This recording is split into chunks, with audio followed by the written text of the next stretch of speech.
வாராகி, என் அன்பு குழந்தையே, என்னுடைய தங்கமே, வாழ்க்கையில் என்ன நடந்துவிட்டது என்பதற்காக இவ்வளவு கவலையுடன் கண்ணீரை வடித்து கொண்டு இருக்கிறாய். உன்னை பார்த்து கொள்ள யாருமே இல்லையா? ஏன் நான் இல்லையா? எதற்காக அப்பொழுது இந்த வாராகியை வணங்குகிறாய்? யாருமே இல்லை என்று தெரிந்து விட்டதல்லவா? அப்புறமும் எதற்கு இந்த வாராகியை நீ வணங்கிக் கொண்டே இருக்கிறாய்? தங்கமே, யாருமே இல்லை என்று நீ நினைப்பதே முதலில் தவறு. ஏனென்றால் அனைத்துமாக நான் இருக்கிறேன்.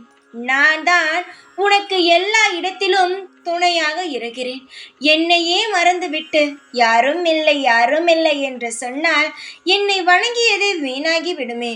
யாருமே இல்லை என்று ஒரு நாளும் ஒரு பொழுதும் நினைக்காதே.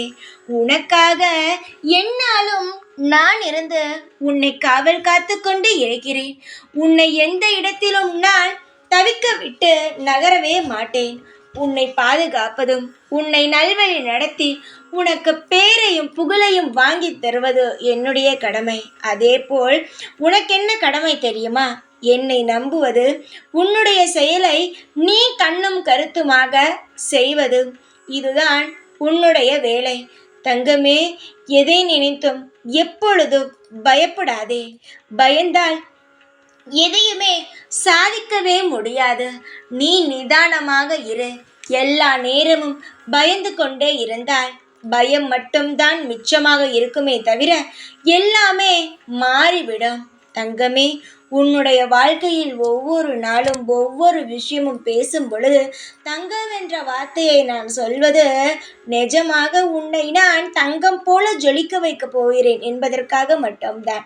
நான் ஒரு பேச்சை பேசுகிறேன் என்றால் அதற்கு பின்பு அதிகமான காரணங்கள் உண்டு. புரிகிறதா? எதையுமே நினைத்து கவலைப்படாதே. எல்லா நாளும் ஒரே மாதிரி இருக்காது, மாறும். நிச்சயமாக உன் வாழ்க்கையில் இருக்கும் கஷ்டங்களானது மாறும். சந்தோஷங்களானது இன்னும் அதிகமாக சந்தோஷங்கள் வரும். அதனால் கவலையே இல்லாமல் சந்தோஷமாக இரு. உனக்கென்ன வேண்டுமோ அதை நான் உனக்கு செய்து தருகிறேன். ஜெய் வாராகி.